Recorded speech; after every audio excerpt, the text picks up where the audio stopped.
નમસ્કાર વિદ્યાર્થી મિત્રો, આપનું સ્વાગત છે આપણી ચેનલમાં। જો તમે પણ ટેટ 1-2ની તૈયારી કરી રહ્યા હો તો આ વિડીયો તમારા માટે છે। તો સૌથી પહેલાં ચેનલને જરૂર સબસ્ક્રાઈબ કરી દેજો આવા જ વિડીયો જોવા માટે, અને વિડીયોને જરૂર લાઇક કરી દેજો, અને ઇન્સ્ટાગ્રામ પેજને જરૂર ફોલો કરી દેજો। તેની અંદર આપણે આવા જ વિડીયો આપણે મૂકતા રહીએ છીએ। તો સૌથી પહેલાં આપણે આ વિડીયોમાં ક્લાસ નંબર 10 જોવાના છે। એની અંદર બાળકોમાં વિકાસ, ભાષા અને વિચાર વિશે આપણે ચર્ચા કરવાની છે। તો સૌથી પહેલાં તમે હજુ સુધી પ્લેલિસ્ટમાં જઈને 1 થી 9 વિડીયો ના જોયા હોય તો જઈને જરૂર જોઈ લેજો। એ તમારા માટે આવનારી પરીક્ષા માટે ખૂબ જ ઉપયોગી રહેવાના છે। તો હવે વિડીયો શરૂ કરીએ છીએ। તો બાળકોમાં વિકાસ, ભાષા અને વિચાર વિશે વાત કરીએ તો ભાષા અને વિચાર વચ્ચેનો સંબંધ મનોવિજ્ઞાનના સૌથી જટિલ અને ચર્ચિત વિષયોમાંનો એક જોવામાં આવે છે। શું આપણે જે વિચારીએ છીએ તે બોલીએ છીએ, કે પછી ભાષા આપણા વિચારોને ઘડે છે? આ પ્રકરણમાં આપણે આ વિષય પરના 3 મુખ્ય સિદ્ધાંતો, જેમાં અગત્યના કયા છે, પિયાજે, વાઇગોસ્કી અને ચોમ્સ્કી, એના દૃષ્ટિકોણને આપણે સમજવાનો પ્રયત્ન કરીશું। આ ત્રણેયમાંથી તમને આવનારી ટેટ 1ની પરીક્ષામાં તમને પ્રશ્ન પૂછાઈ શકે છે 100%, બરાબર? તો ધ્યાનથી સાંભળજો, અને સાથે સાથે તમારી નોટ્સ બનાવી હોય, ના બનાવી હોય તો બનાવી લેજો, અને રિવિઝન ખાસ કરતા રહેજો। તો જીન પિયાજેનો સિદ્ધાંત શું કહે છે? જીન પિયાજેનો સિદ્ધાંત શું કહે છે કે વિચાર ભાષા તરફ દોરે છે, બરાબર? તો વિચાર ભાષાને દોરે છે એવું કોણ કહે છે? જીન પિયાજે। હવે આ જે સ્વિસ મનોવૈજ્ઞાનિક જીન પિયાજે છે, જેઓ બૌદ્ધાત્મક વિકાસના સિદ્ધાંત માટે જાણીતા છે, બરાબર? બૌદ્ધાત્મક વિકાસના સિદ્ધાંત માટે જાણીતા છે। તેઓ માનતા હતા કે વિચાર ભાષા પહેલાં આવે છે, બરાબર? એમાં ભાષાની કોઈ જરૂર નથી, પહેલાં વિચાર આવે છે અને પછી ભાષા આપણે આવે છે, એવું કહેવા માગે છે। અને ભાષાના વિકાસને તે દિશા આપતું હોય છે, બરાબર? એટલે પહેલાં વિચાર આવે અને પછી ભાષાના વિકાસને શું કરે છે?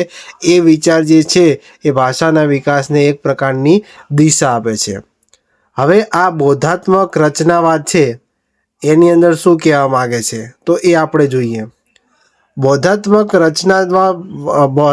રચનાવાદ એટલે કે કોગ્નિટિવ જે ડેવલપમેન્ટ છે, બરાબર? તો એની અંદર વાત કરીએ તો પિયાજેના મતે બાળક એક નાનો વૈજ્ઞાનિક, બરાબર, નાનો વૈજ્ઞાનિક તરીકે અહીંયા જોવા મળે છે। બાળક શું કરે છે? જે પોતાના પર્યાવરણના સાથે આંતરક્રિયા કરી અને જાતે જ અનુભવ દ્વારા એના પોતાના જે જ્ઞાનનું નિર્માણ કરતો હોય છે। ભાષા એ બૌદ્ધાત્મક વિકાસ અને સમજણની અભિવ્યક્તિ માત્ર છે। બાળક જે ખ્યાલો, જેમ કે વસ્તુની સ્થિરતા સમજે છે, બરાબર, તેને વ્યક્ત કરવા માટે જ તે ભાષાનો ઉપયોગ કરે છે। બાળક જ્યારે નાનો વૈજ્ઞાનિક તરીકે અહીંયા પ્રયોજવામાં આવ્યું છે। એની અંદર વાત કરીએ તો અહમ કેન્દ્રી વાણી એટલે કે ઇગોસેન્ટ્રિક સ્પીચ। હવે પિયાજે અહીંયા શું કીધું છે કે નાના બાળકો હોય તો ઘણીવાર પોતાની જાત સાથે વાત કરતા હોય છે। તમે નાના બાળકોને જોયા હશે કે જાતે વાત કરતા હોય, બરાબર? તો આને આપણે શું કહીએ છીએ? અહમ કેન્દ્રી વાણી એટલે ઇગોસેન્ટ્રિક સ્પીચ તરીકે આપણે ઓળખી શકીએ। અને દલીલ કરી કે વાણી એ સામાજિક સંસાર માટે નથી, પરંતુ બાળકના અહમ કેન્દ્રી વિચારનું એક પ્રતિબિંબ કહી શકાય। જેમ જેમ બાળક સામાજિક બને છે તેમ તેમ આ વાણી અદૃશ્ય થઈ જાય છે, એટલે કે પોતાની જાતે જે વાત કરતો હોય છે એ ધીરે ધીરે બંધ થઈ જાય છે, બરાબર? જ્યારે સામાજિક બની જાય છે બાળક, ત્યારે એ બાળક બોલવાનું, જે સામાજિક આપણી જાતે વાત કરવાની હોય છે, એ બંધ કરી દે છે, બરાબર? તો આ અહમ કેન્દ્રી વાણીની વિશે આ ચર્ચા કરી હતી કોણે? પિયાજે, બરાબર? હવે આવે છે લેવ વાઇગોસ્કીનો નિયમ। એ શું કહે છે? લેવ વાઇગોસ્કીએ શેના ઉપર ભાર આપ્યો છે? કે ભાષા અને વિચારના પરસ્પર સંબંધ ઉપર એમને ભાર આપ્યો છે। તો આ જે લેવ વાઇગોસ્કી છે એ રશિયન મનોવૈજ્ઞાનિક છે। એમને સામાજિક સાંસ્કૃતિક સિદ્ધાંત રજૂ કર્યો, બરાબર? સામાજિક સાંસ્કૃતિક સિદ્ધાંત રજૂ કર્યો, જેમાં તેમણે ભાષાનો બૌદ્ધાત્મક વિકાસને કેન્દ્રમાં મૂકવામાં આવ્યું। તો એની અંદર કેટલાક પોઈન્ટ એમને આપ્યા, એ આપણે પોઈન્ટ સમજવા ખૂબ જ જરૂરી છે। પહેલો આપેલો છે કે સામાજિક રચનાવાદ। તો વાઇગોસ્કીના મતે જ્ઞાન અને ઉચ્ચ માનસિક કાર્યોનો વિકાસ સામાજિક આંતરક્રિયા દ્વારા થાય છે. બરાબર, સમાજ સાથે જ્યારે જાય છે તો સામાજિક આંતરક્રિયા દ્વારા થાય છે. ભાષા એ માત્ર વિચારોને વ્યક્ત કરવાનું સાધન નથી, પરંતુ વિચારના નિર્માણનું મુખ્ય સાધન છે. બરાબર, ભાષા એ માત્ર એવું નથી કે માત્ર વિચારી લીધું, એવું નથી, વ્યક્ત કરવાનું સાધન નથી, પરંતુ તે વિચાર કઈ રીતે વિચારો છો એ નિર્માણ કરવા માટે ભાષા જે છે અહીંયા ખૂબ જ જરૂરી ભાગ ભજવતી હોય છે. બીજી વાત કરીએ તો ભાષા અને વિચારનો ઉદ્ભવ ક્યારથી થયો, તો વાઇગોસ્કી એવું માને છે કે જીવનના જ્યારે શરૂઆતના વર્ષો હતા તો એ શરૂઆતના વર્ષોમાં ભાષા અને વિચાર બે અલગ અલગ પ્રવાહ તરીકે વિકસે અને લગભગ જ્યારે 2 વર્ષનું બાળક જ્યારે થાય, બરાબર, 2 વર્ષની ઉંમરે આ બંને પ્રવાહો એકબીજામાં ભળી જાય છે. બરાબર, પહેલાં તો શરૂઆતના જીવનનો જ્યારે શરૂઆત થાય છે, બાળક જ્યારે નાનું હોય છે ત્યારે ભાષા અને વિચાર અલગ અલગ હોય છે.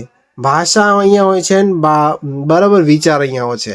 પરંતુ જ્યારે લગભગ 2 વર્ષ થાય છે તો બંને અહીંયા જોડાઈ જાય છે. બરાબર, તો 2 વર્ષની ઉંમરે એકબીજામાં એ ભળી જતા હોય આ રીતે. અને શાબ્દિક વિચાર એટલે કે વર્બલ થોટ્સનો જન્મ થાય છે.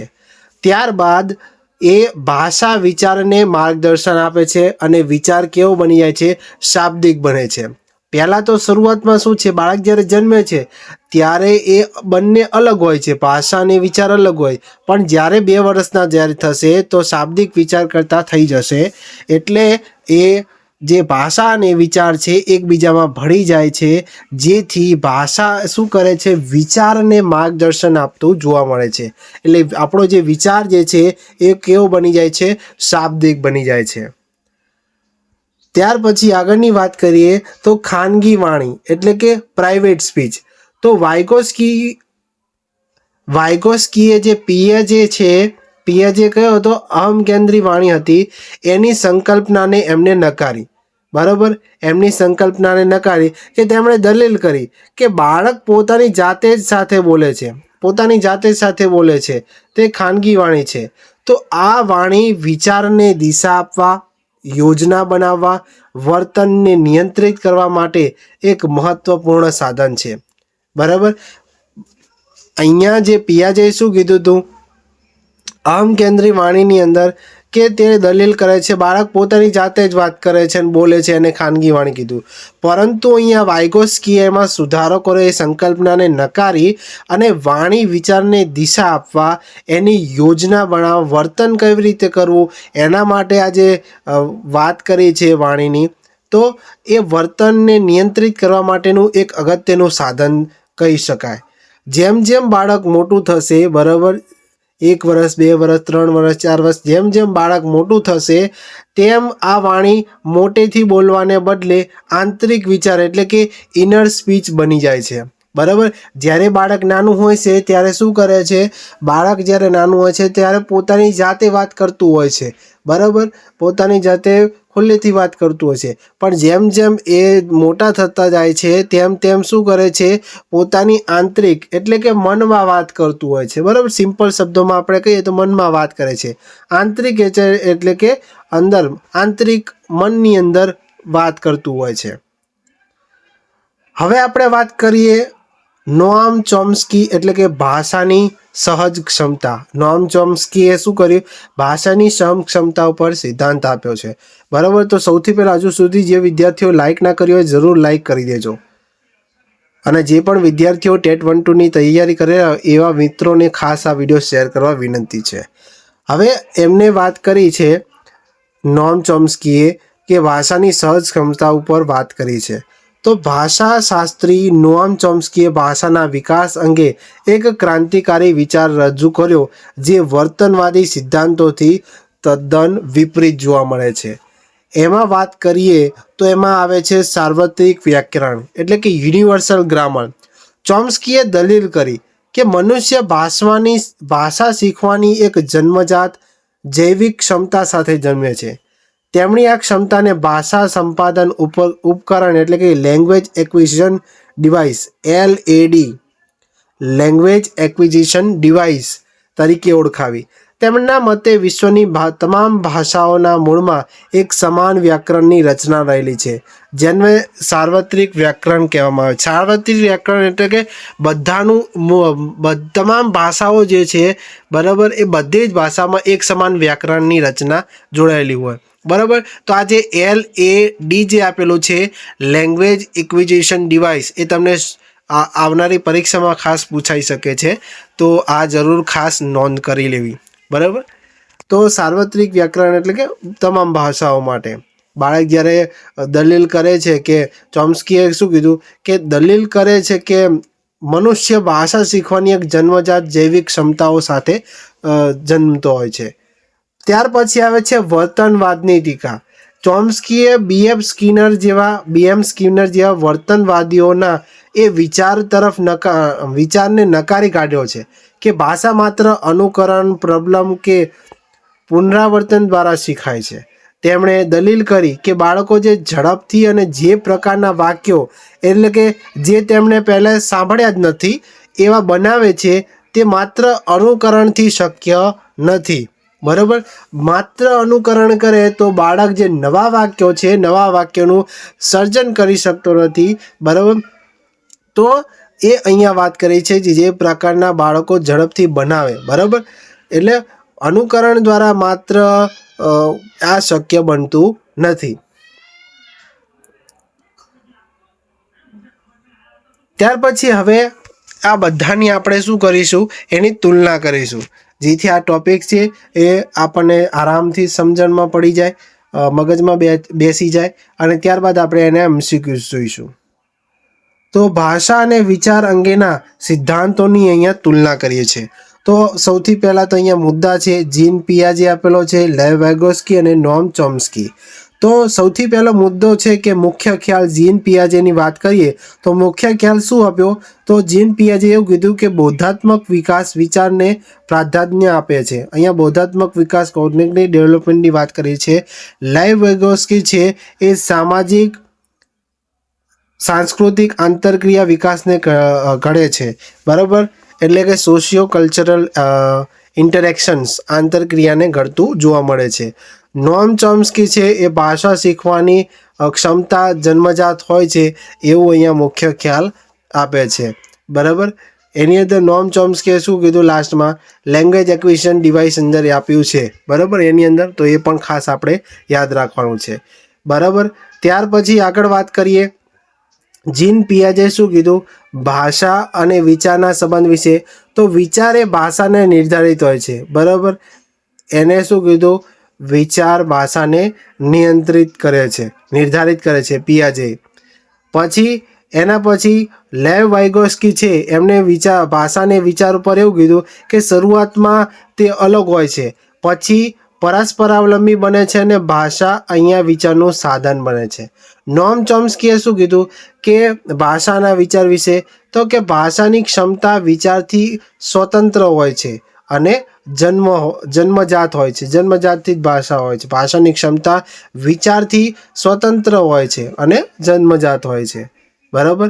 તો પછી એના પછી આવે છે પિયાજે શું વાત કરે વિકાસના સંદર્ભમાં સામાજિક ભૂમિકાની વાત કરીએ તો સમાજ જે છે એ અહીંયા પિયાજેને માટે શું હોય છે?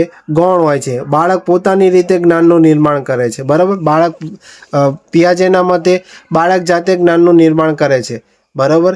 ત્યાર પછી આવે છે લેવ વાઇગોસ્કી જે છે બીજા નંબરે, એમાં વિકાસના સંદર્ભમાં સમાજની જે ભૂમિકા છે એમાં કેન્દ્રીય ભૂમિકા ભજવે છે. જ્ઞાન કેવું હોય છે? સામાજિક આંતરક્રિયા નિર્માણ પામે છે. બરાબર.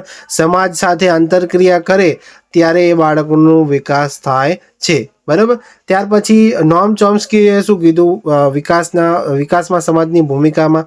તો ભાષાના વિકાસ માટે સામાજિક ઉત્તેજના જરૂરી છે પણ જન્મજાત છે. બરાબર. પણ રચના કેવી હોવી જોઈએ? જન્મજાત હોવી જોઈએ. બરાબર. એવું કીધેલું છે. ત્યાર પછી વાત કરીએ આગળ જીન પિયાજેની. તો જીન પિયાજેની સ્વવાર્તાલાપ માટે વાત કરી. સ્વવાર્તાલાપ એટલે એની અંદર જીન પિયાજે એવું કીધું કે બાળક જે છે અહમ કેન્દ્રી વાણી એટલે કે અપરિપક્વ વિચારનું પ્રતીક હોય છે. અહમ કેન્દ્રી વાણી એટલે કે બાળક જાતે બોલ બોલ કરતું હોય છે, બરાબર. ત્યાર પછી એના પછી જે લેવ વાઇગોસ્કી છે એ ખાનગી વાણી એટલે કે સ્વનિયમનનું સાધન અહીંયા જોવા મળે છે. તો આ પ્રમાણે એના મુદ્દા જોવા મળે છે, બરાબર. એના ભાષા અને વિચાર અંગેના સિદ્ધાંતોની આપણે તુલના કરી છે. હવે એના MCQs જોઈ લઈએ, જે આવનારી ટેટ 1-2 માટે ખૂબ જ અગત્યના રહેવાના છે. કયા વૈજ્ઞાનિકોના મતે વિચાર એ ભાષા કરતાં પહેલાં આવે છે? તો અહીંયા ઓપ્શન બી આવશે, જીન પિયાજે. નેક્સ્ટ ક્વેશ્ચન, વાઇગોસ્કીના સિદ્ધાંતમાં JPD એટલે કે ઝોન પ્રોક્સિમલ ડેવલપમેન્ટ, બરાબર.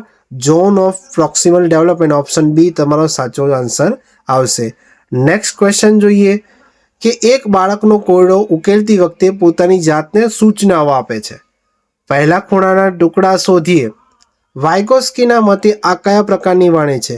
તો ખાનગી વાણી અહીંયા જોવા મળે છે. નેક્સ્ટ ક્વેશ્ચન જોઈએ,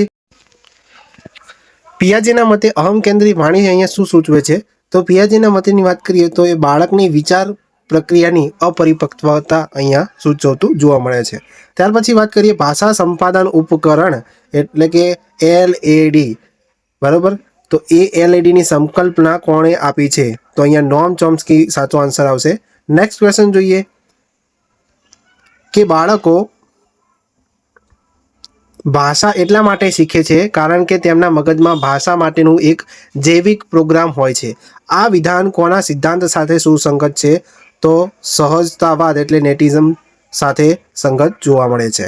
નેક્સ્ટ ક્વેશ્ચન જોઈએ, વાઇગોસ્કીના મતે બાળકના બૌદ્ધાત્મક વિકાસમાં સૌથી મહત્વપૂર્ણ સાધન કયું છે? તો ઓપ્શન સી આવશે સાચો જવાબ, ભાષા અને સામાજિક આંતરક્રિયા. નેક્સ્ટ ક્વેશ્ચન જોઈએ, પિયાજે અને વાઇગોસ્કી બંને કઈ બાબત પર સહમત હતા? તો બાળક જે છે જ્ઞાનનો સક્રિય નિર્માતા છે, એના સાથે સહમત હતા. નેક્સ્ટ ક્વેશ્ચન જોઈએ, ચોમ્સ્કી એ કોના સિદ્ધાંતની ટીકા કરી હતી કે ભાષા માત્ર અનુકરણ અને પ્રબલનથી શીખાય છે? તો BF સ્કિનર, ઓપ્શન સી સાચો જવાબ આવશે. છેલ્લો જે ક્વેશ્ચન છે જોઈ લઈએ, વિચાર અને ભાષા શરૂઆતમાં સ્વતંત્ર રીતે વિકસે છે અને પછી એકબીજા સાથે જોડાય છે. તો આ મત કોનો છે? તો એ વાઇગોસ્કીનો છે. જો તમને વિડીયો ગમ્યો હોય તો વિડીયોને જરૂર લાઈક કરો, વિડીયોને શેર કરો તમારા મિત્રો સાથે, જે પણ વિદ્યાર્થીઓ ટેટ 1-2ની તૈયારી કરી રહ્યા હોય. અને હજુ સુધી આપણે ચેનલને સબસ્ક્રાઇબ ના કરી તો સબસ્ક્રાઇબ કરી દેજો અને ઇન્સ્ટાગ્રામ પેજને જરૂર ફોલો કરી દેજો અને કમેન્ટ કરીને જણાવજો કે તમને આ વિડીયો કેવો લાગ્યો. તો ફરી મળીશું આવા નવા વિડીયો સાથે. જય હિન્દ, જય ભારત.